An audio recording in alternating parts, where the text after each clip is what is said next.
nessa direção e nessa dimensão. Queria orar com você e apresentar sua vida, sua história. Sabe, eu tenho a convicção que a mão do Senhor trouxe cada um de nós aqui nessa noite. O Senhor nos atraiu até este lugar. E de formas muito particulares, Deus nesta noite escolheu tratar algumas coisas comigo com você. Deus quer que você tenha em conta a sua palavra.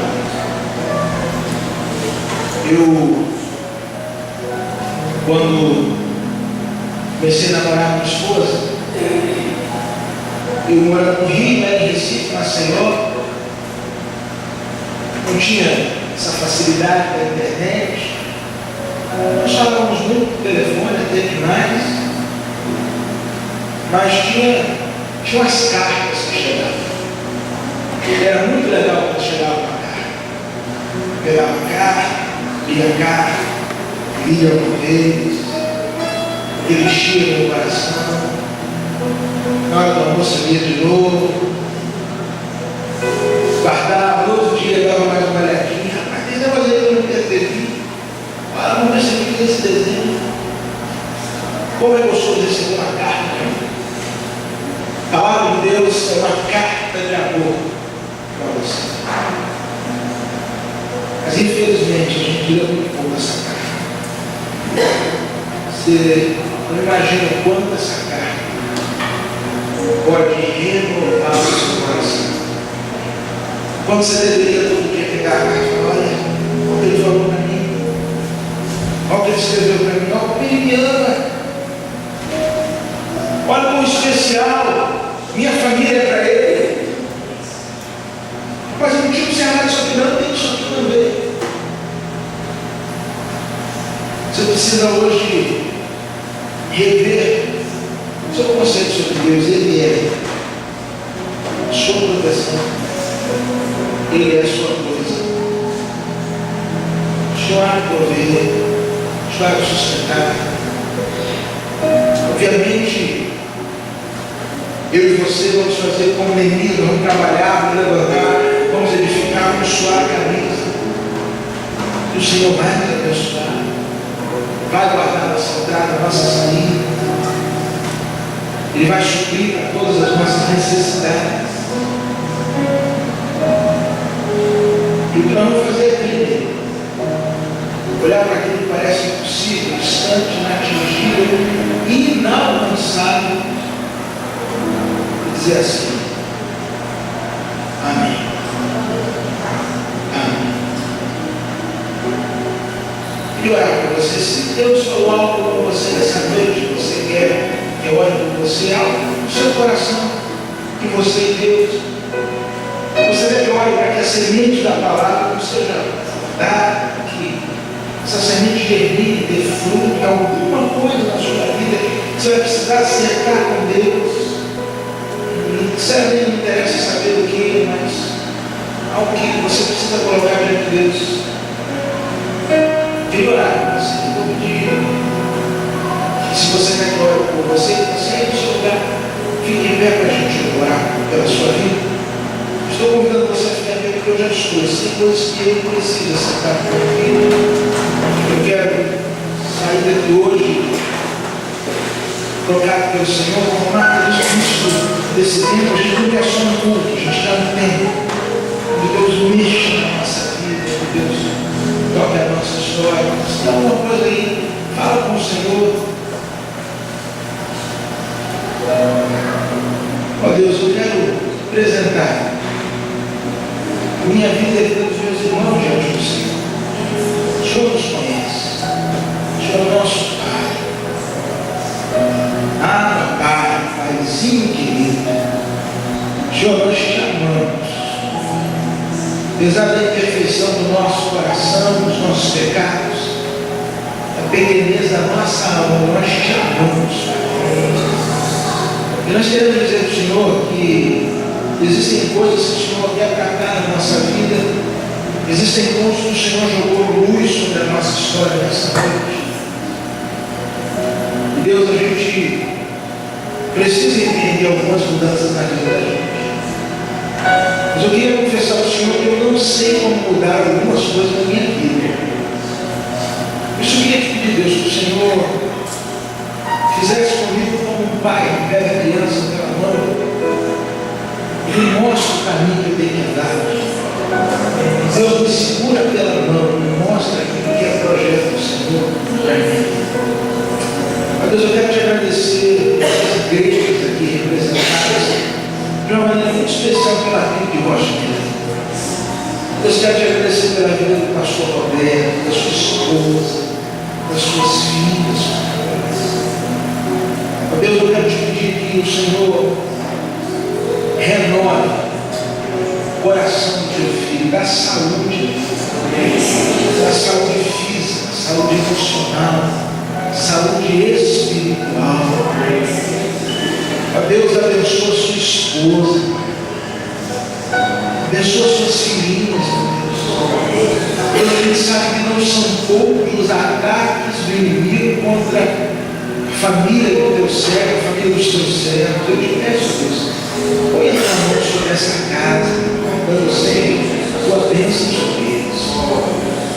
Deus, que teu servo, o pastor Roberto, possa encontrar aqui nessa igreja irmãos que estejam comprometidos a orar, a interceder, a ombrear, a lutar com ele lado a lado.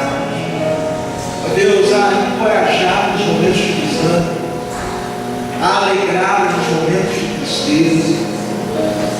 Ó Deus, ajuda essa igreja a ter a visão de cuidar de todas as esferas com o seu pastor e família. Deus, que esta igreja possa avançar e alcançar essa região para a glória do nome do Senhor Jesus. Eu te amo, Deus, abençoando este povo, cada um de nós, nossa oração em nome de Jesus. Amém. Deus nos abençoe, pastor. Muito obrigado pelo convite. Muito obrigado pela oportunidade de estar aqui, pela confiança. Eu peço que os irmãos estejam orando pela gente lá em Maceió, e a gente vai estar orando por você.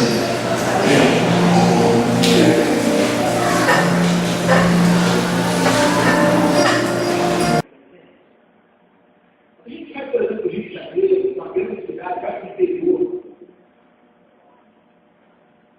A gente já observa o céu totalmente diferente. Mas você imagina que era isso há 6 anos atrás. Poluição, assim. Imagina o céu daquele cabelo. Eles falam assim, quanto você você consegue? E eles chegam ao conflito dela assim, assim vai ser a sua vida. No verso 6 diz, de Abraão, creu. Um comentarista bíblico vai dizer que esse verso 6 pode ser traduzido da seguinte forma. Deus disse e Abraão falou.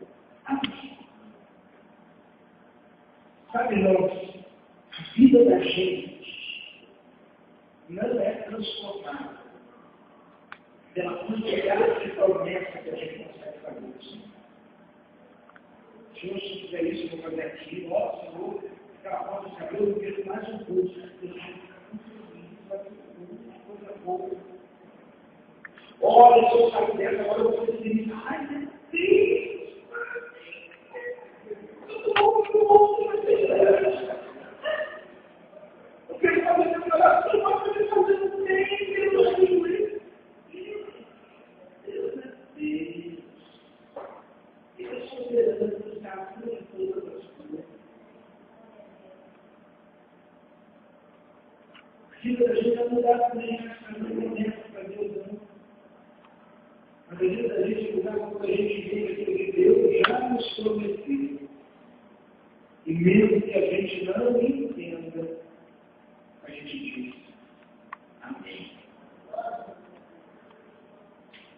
Eu quero desafiar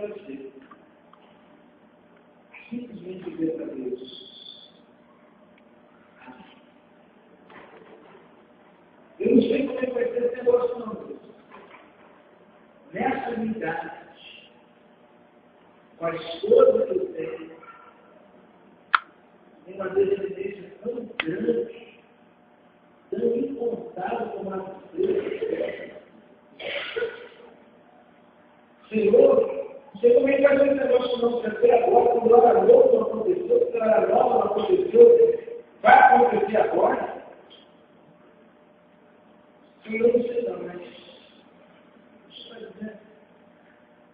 Amém. Eu creio. Eu vou falar você com a graça e a paz do Senhor, amém? Amém. Eu quero agradecer a Deus o privilégio que Deus me deu, ter me dado de estar aqui com os irmãos nesses dias. Os irmãos fazem aniversário e eu que ganho o presente. Eu costumo dizer que existem dois tipos de igreja que eu conheço. Aquelas que a gente se sente em casa e aquelas que a gente tem vontade de correr para casa. E estar com os irmãos aqui tem me feito sentir muito em casa e eu louvo a Deus por isso. E nessa noite a gente está assim como que fechando com chave de ouro, tendo a oportunidade de estar aqui com o pessoal tão querido do Paraíso. Eu já conheci Marta, que está ainda no seminário, eu já quase saindo, ela chegando, e depois a amizade que tínhamos ali no seminário ficou. E hoje,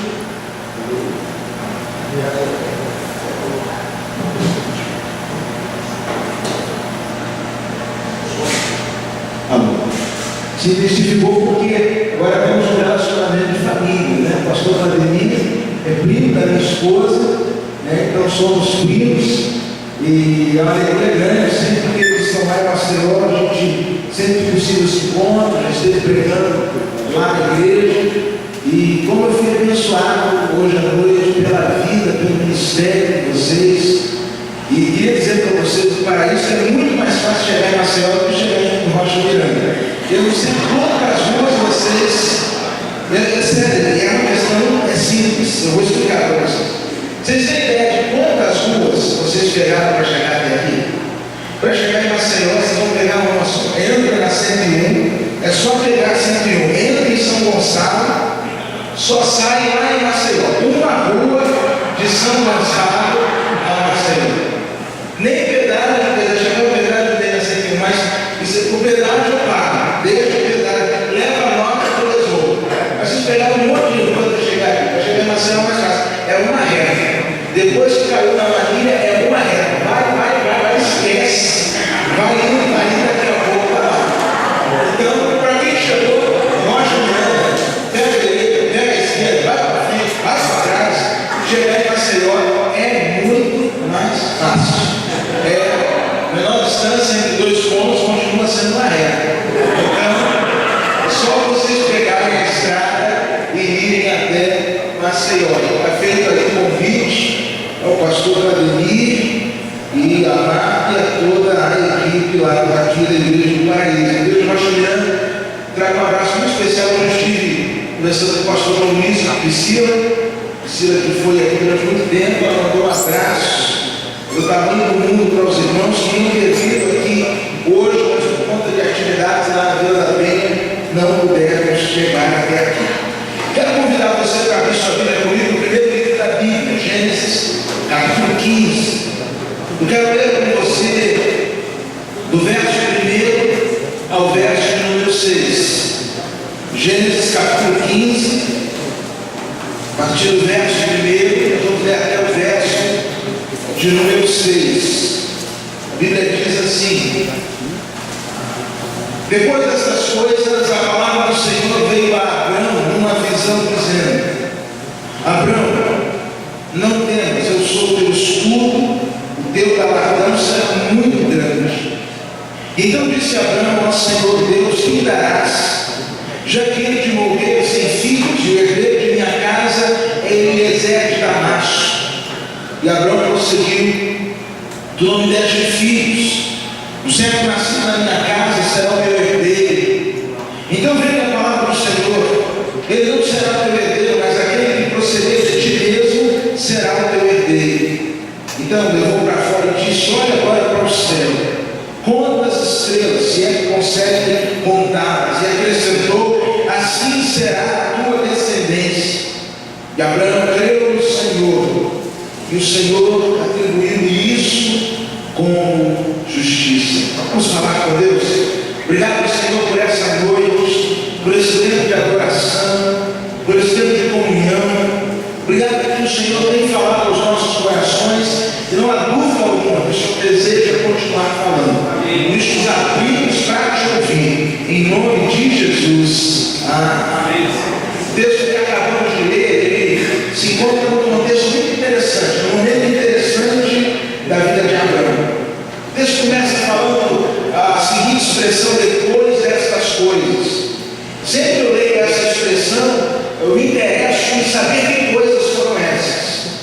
Abraão tinha acabado de sair de um tempo de conflito, de um tempo de guerra. Se você olhar algumas páginas antes, você vai perceber que houve uma guerra de 4 reis contra 5. Abraão arregimenta então um grupamento de 318 homens e peleja contra aqueles reis, liberta o seu sobrinho que fora levado cativo. E agora nós vamos encontrar Abraão vivendo aquele momento, que é o momento quando a poeira baixa, aquele momento quando as coisas começam a se acalmar e a gente então começa a pensar na vida. E por vezes, quando a gente começa a pensar na vida, a gente então passa a fazer uma série de questionamentos.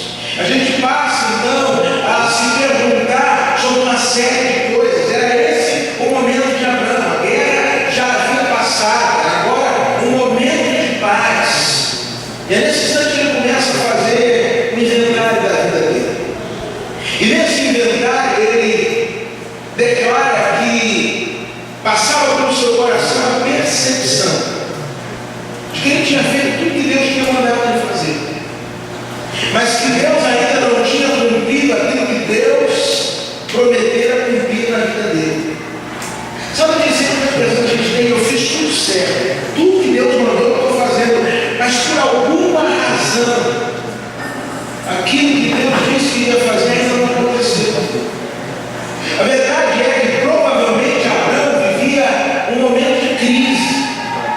E eu e você na nossa caminhada, eu e você na nossa vida, querendo ou não, enfrentaremos crises.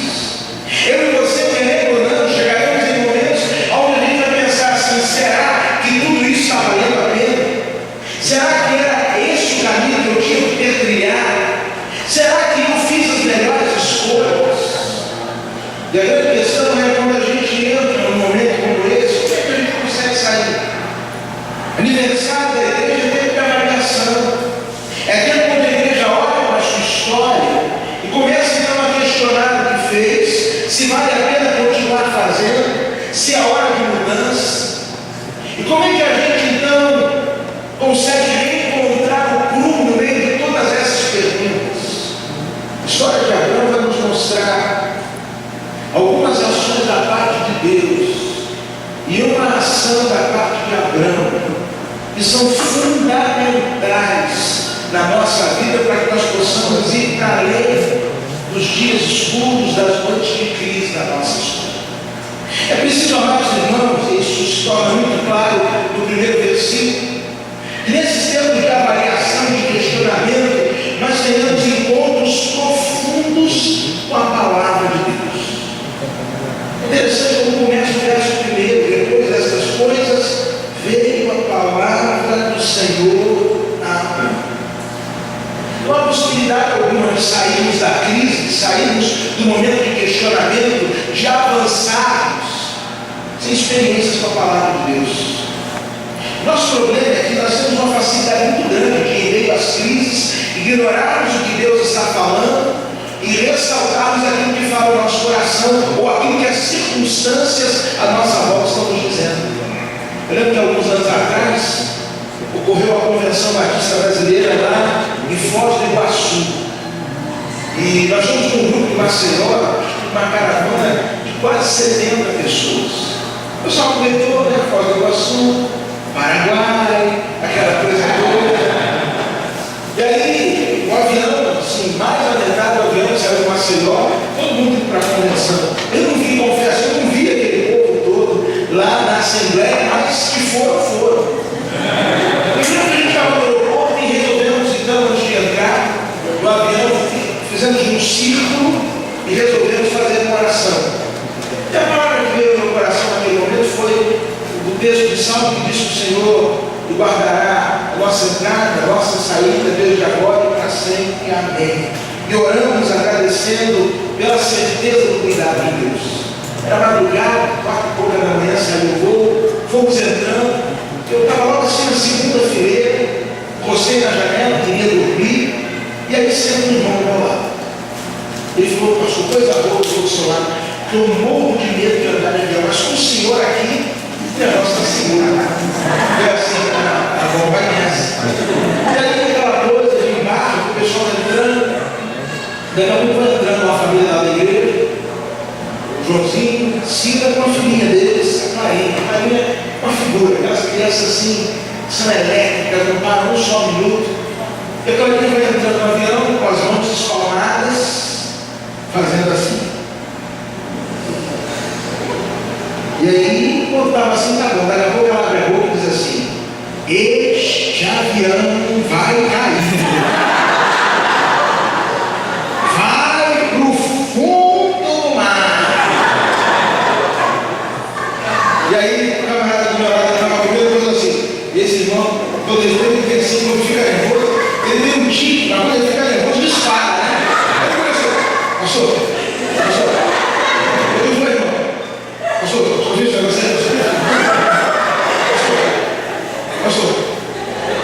senhor não acha que é melhor a gente sair, não? Vai que isso é profecia. Eu falei: cara, eu já li na Bíblia que é da boca das crianças que sai a verdade. Eu falei: meu irmão, eu já li que lá sai perfeito louvor, e da boca dos pequeninos suscitados que fosse, mas que sai a verdade. Eu não lembro desse livro. Deus sim, eu não vou descer. Eu falei: meu irmão, nós acabamos de ler a Bíblia, e diz que o Senhor guardaria a nossa entrada e a nossa saída. Ele falou: pastor, você ainda não pegamos o voo, né? E quando o avião vai chegar em Salvador, ele faz uma curva assim em cima ali da Baía de Todos os Santos. Aí o irmão, né? O irmão pirou, ele falou: pastor, olha o mar. Eu falei: irmão,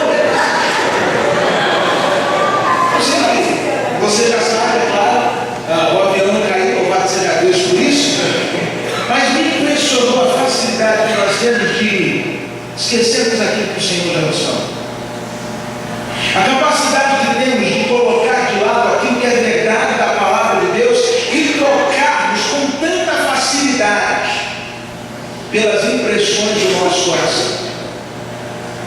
Amados irmãos, eu tenho plena convicção que a luz só se acende, que a crise só passa, que o vale só é vencido quando temos encontros com a palavra de Deus. Não foi essa a experiência de Pedro, aquele texto que pregava no domingo à noite? Quando ele encontra-se com Jesus no meio de uma grande tempestade, e ele então diz: se é o Senhor, manda que eu vá ir até onde o Senhor está. E o Senhor Jesus disse: vem. E ele então sai do barco e consegue caminhar sobre as ondas. E falávamos no domingo, quero repetir hoje, que só conseguimos caminhar sobre o mar revolto, só conseguimos caminhar apesar da tempestade, debaixo da palavra do Senhor. Não foi essa a experiência de Pedro, logo depois de uma noite inteira de pescaria frustrada? Ele encontra-se com o Senhor Jesus na beira do mar. O Senhor Jesus sobe o seu barco, transforma o barco em culto, e depois de ensinar a multidão, ordena a Pedro, seu irmão, que avancem para águas mais profundas. Quando estão lá no meio do mar, Jesus fala assim: lance a rede do outro lado. Ele diz assim: Senhor, nós passamos aqui já a noite inteira, mas sob a tua palavra nós lançaremos as redes. E ao lançarem as redes, irmãos, a pesca ali realizada foi tão grande, teve tanto peixe, que o barco quase foi a pique, de tanto peixe que deu naquela pesca. Sabe, irmãos, nós precisamos voltar a resgatar como igreja do Senhor Jesus Cristo a centralidade da palavra de Deus. Existem alguns valores que são muito interessantes, são princípios que a gente tem como igreja batista, e uns princípios que a gente tem, o princípio da suficiência, da absoluta suficiência da Bíblia como nossa regra maior de fé e prática. Eu lembro que quando eu estudava no seminário, os nossos professores do princípio batista, eles diziam o seguinte: olha, entender a Bíblia como suficiente regra de fé e prática significa dizer o seguinte, que aquilo que está na minha vida, mas é contrário à Bíblia, precisa ser retirado. E aquilo que está na Bíblia, mas não está na minha vida, precisa ser adicionado. A história de Abraão começa a mudar a partir do encontro com a palavra do Senhor. Foi ali naquele tempo de questionamento, naquele tempo de lutas, que foi ao encontro dele a palavra do Senhor. Em sincera oração, é que seja essa uma igreja onde, na coletividade, mas também na individualidade, haja encontros transformadores com a palavra de Deus. Amém? Mas quando eu olho para esse texto, é uma segunda coisa que me chama muita atenção. A luz acende, o vale é vencido, a crise é derrotada, quando nós ajustamos o nosso foco sobre quem é o Senhor. O Senhor vai dizer para Abraão na sequência: Abraão, não temas. Alguém já contou e disse que na Bíblia tem 365 não temas, um para cada dia. E esse é o primeiro. É a primeira vez que aparece essa expressão não temas. E a grande pergunta é: o que será que Abraão estava com medo? Talvez estivesse com medo de uma possível retaliação dos exércitos que foram vencidos. Talvez com medo ele expressa esse medo de morrer e não ver a promessa se cumprir. O fato é que ele estava com medo. Medo faz parte do conjunto de emoções que Deus te deu. Todo mundo aqui tem medo de alguma coisa. Eu hoje estava conversando no carro e dizia, né? Que às vezes fica feio o camarada assim, falar que está com medo, tem umas expressões. Isso me dá nervoso, nervoso no barato. Não é nervoso no barato. Eu me sinto desconfortável no avião, né? São formas que a gente encontrou para mascarar o medo. Mas a verdade é que todos nós temos medo de alguma coisa. O Senhor então diz assim: não temas, eu sou o teu escudo e o teu galardão será muito grande. E sabe, irmãos, quando eu vejo essa declaração do Senhor, eu percebo duas coisas. O Senhor, Ele é a nossa proteção, mas o Senhor também é a nossa provisão. Ele é o nosso escudo. Eu, algum tempo atrás, conversava com uma irmã que trabalhou lá em casa, em Maceió, e ela era membro da Assembleia de Deus, ali no Vergel, região que o pastor Vladimir conhece muito, né? E um dia ela saiu do culto, a irmã, a pregadora daquela noite, esse culto de mulheres, e a irmã tinha pregado aquele texto que diz que o anjo do Senhor acampa ao seu redor os que tem nos livros, dizendo que Deus nos guarda, Deus nos livre, uma puta aquele, sabe? Interessante. E aquela irmã, quando saiu do culto, pregadora, vai virando uma esquina ali do Vergel, percebe dois cidadãos de dentro numa esquina e falou assim: esses caras vão me assaltar. E ela ficou pensando assim: meu Deus, e agora? Como é que vai ser? Eu vou ser assaltada. Começou a ter aquele pânico, aquele medo. E aí ela se lembrou do que havia pregado. E ela disse: o Espírito Santo de Deus trouxe à minha mente, ao meu coração, a seguinte informação: faz igual Davi em Gate. Fazer igual Davi em Gate. Que história é essa? Ela era boa, frequentava a BDD, sabia das coisas. Se lembrou daquela história que Davi chegou lá em Gate, e aí denunciava Davi no território filisteu. Davi não era doido, se fez de doido, né? Aí quando o rei chegou, ele falou assim: esse não é Davi não, você é doido. Será que eu já não tenho um louco bastante aqui em Gate? Vocês trazerem mais um? Liberou Davi, se fez de doido para ganhar a vida, literalmente. E ela falou: eu sei. Ela falou, tirou a sandália, irmã. Começou a rodar a sandália aqui, irmão. Aí ela começou a cantar aquele assim: o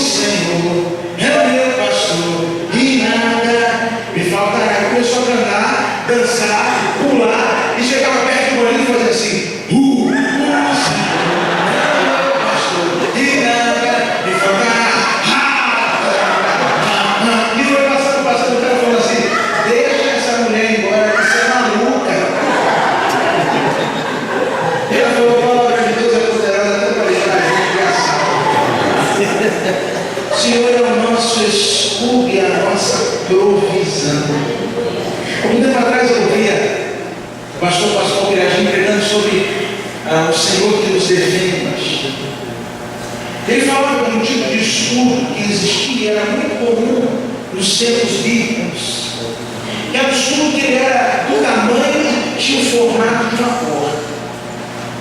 Ele dizia que por vezes, quando exércitos estavam um diante do outro, prontos para a batalha, o soldado que empunhava aquele escudo e via que os cavaleiros vinham a toda velocidade ao seu encontro, ele colocava o escudo nas costas, se abaixava, e aquele escudo acabava funcionando como que uma rampa para o exército inimigo passar, passava direto. Então chegava do outro lado, o soldado então se levantava e vencia o exército inimigo.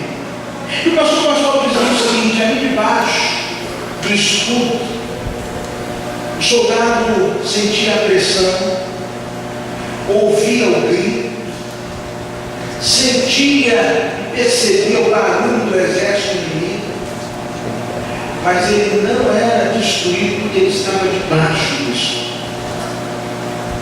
O pastor Pascoal dizia: quando o Senhor é o nosso escudo, por vezes, irmãos, sentimos a pressão e o peso do exército inimigo. Não poucas vezes ouvimos o grito de ódio daqueles que se levantam. Mas por estarmos debaixo do escudo, assim que tudo passa, a gente consegue se levantar e continuar a guerrear. O Senhor é o nosso escudo. Ele que nos guarda, Ele que nos protege. Mas Ele não só é a nossa proteção, Ele também é a nossa provisão.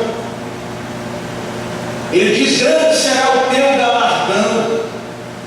Eu não sei se você já parou para perceber, mas grande parte do nosso esforço ele é centrado nessas duas realidades: proteção e provisão. A gente compra um carro, quer proteger o carro.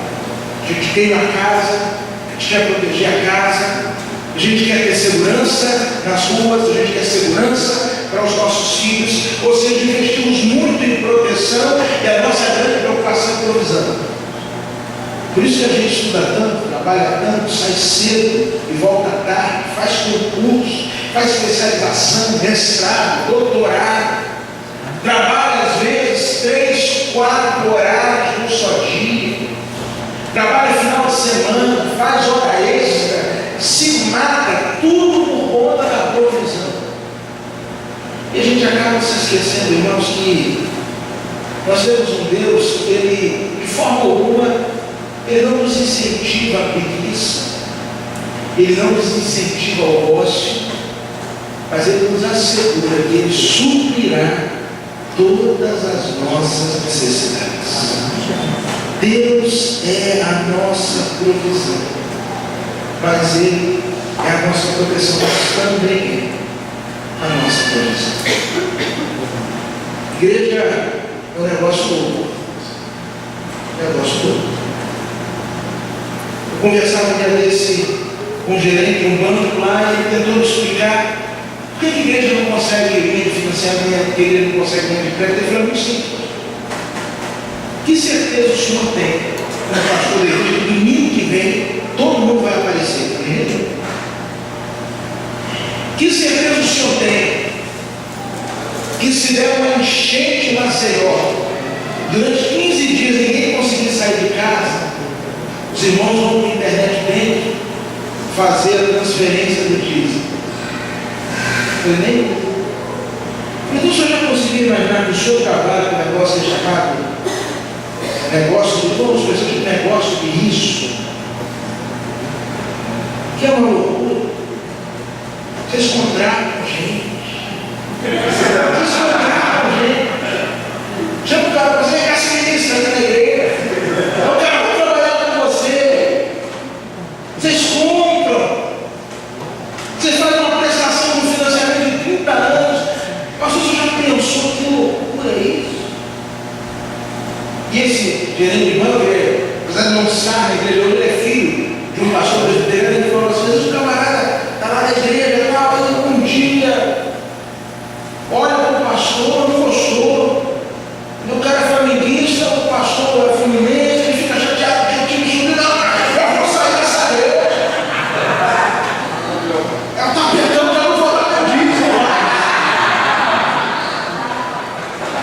você do paraíso aí, qualquer criança, ela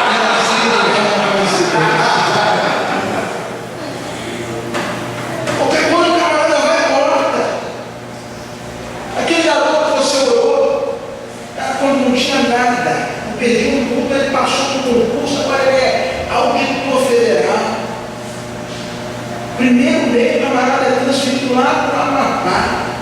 Nem a contribuição da fundamento da continua. Ele diz, pastor, se não for, se a igreja não acreditar que a provisão dela vem do Senhor, melhor fechar as portas. Mas, irmãos, é o Senhor que nos sustenta. É o Senhor que tem mantido essa igreja aqui durante 77 anos. E por ser Ele o Senhor dessa igreja, uma certeza, mas pode ter enchente, pode ter o que for. As portas do inferno jamais prevalecerão contra a igreja do Senhor Jesus Cristo. Ele abre e suprir sempre para todas as necessidades da sua igreja. Eu aprendi muito com meu avô. Meu avô, ele tinha um nome talvez mais comum no Brasil, José da Silva. José Ribeiro da Silva. Profissão: porteiro no edifício de Madana, edifício de Bacana, em Copacabana, Ipanema. Até hoje não sei exatamente qual o bairro ali, qual dos dois. Patrimônio que ele deixou após a sua morte: um apartamento numa quadra em Brasília, que quando a gente foi fazer o inventário, eu lembro dessa história até hoje, parte daquele apartamento podia ser trocado, ou totalidade, não lembro bem, por um Fusca 68. Ele comprou, falou assim, nós que dá para ver essa cara, esse negócio desse Fusca aqui. Eu estava brincando com a minha esposa, dizendo que os negócios de herança, nós temos uma sorte muito grande. Porque o spoiler do meu avô era um Fusca. E o bisavô dela, quando vendeu tudo, deu para 4 latas de doce de leite. Nós somos assim da nobreza. Quando o vovô foi morar lá em casa, depois da morte da vovó, ele foi assim, piorando, sabe? A gente já chamava esclerosado, né? Hoje tem outro, sua mãe fala senil, eu falava senil. Mas a gente falava esclerosado, assim não reconhecia mais nada, não reconhecia mais ninguém. Durante o vovô, ainda na cama, quase que sem força, ele sempre recitava o Salmo 37, verso 25, que diz: eu fui moço, hoje eu sou velho, mas eu nunca vi desamparado o justo, nem a sua descendência a mendigar o pão. O vovô estava dizendo assim: Deus sempre foi a minha provisão. O vovô é uma coisa muito interessante. Minha mãe diz que quando ele recebia o seu salário, a primeira coisa que ele fazia, passava na primeira igreja batista de Ipanema, ali na Barão da Torre, antes de ir para casa, não era arte das igrejas que esse momento de ofertório, tudo na tesouraria, deixava lá o seu dízimo. O vovô conta que uma vez o vovô saiu do trabalho, morava em Brasília, trabalhava em Ipanema, Copacabana, daí foi para aquela fila do ônibus, o salário todo no bolso, ele tinha deixado a parte do Senhor. E ele, quando chegou em casa em Brasília, começou a procurar o salário, cadê o salário? Tinha caído no caminho.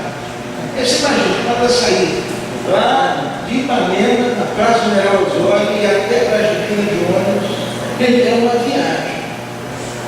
É uma viagem, é uma odisseia. O ônibus sai lá de Ipanema, eu acho que até em Maceió ele passa em Brasília. É uma odisseia. E aí, quando chegou, não estava assim no envelope. Pega o ônibus, volta. O vovô dizia que, inexplicavelmente, aos olhos do ônibus, ele chegava no ponto. Ali por onde tanta gente já tinha passado. Estava lá no envelopezinho dele no chão. Ninguém tocou, ninguém mexeu. Nada.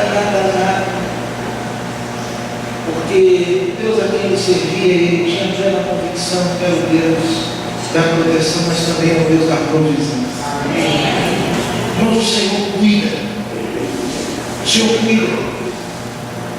Nós temos muitos desejos de Deus, não está necessariamente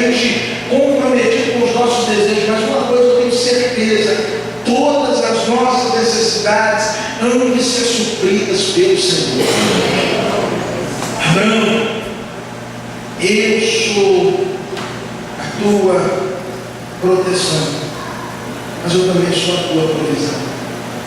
A igreja jamais se esqueça disso. Mas a história continua. E Abraão então derrama o coração diante do Senhor e fala: Senhor, tá bom, só é tudo isso, mas e a promessa? E agora o menino não nasceu. Quem vai herdar na minha casa está nascendo em Eliezer. E o Senhor fala para nós o seguinte: ele não será o teu herdeiro, mas aquele que proceder de ti mesmo será o teu herdeiro. E o Senhor então tira da cabana e leva para contemplar as estrelas.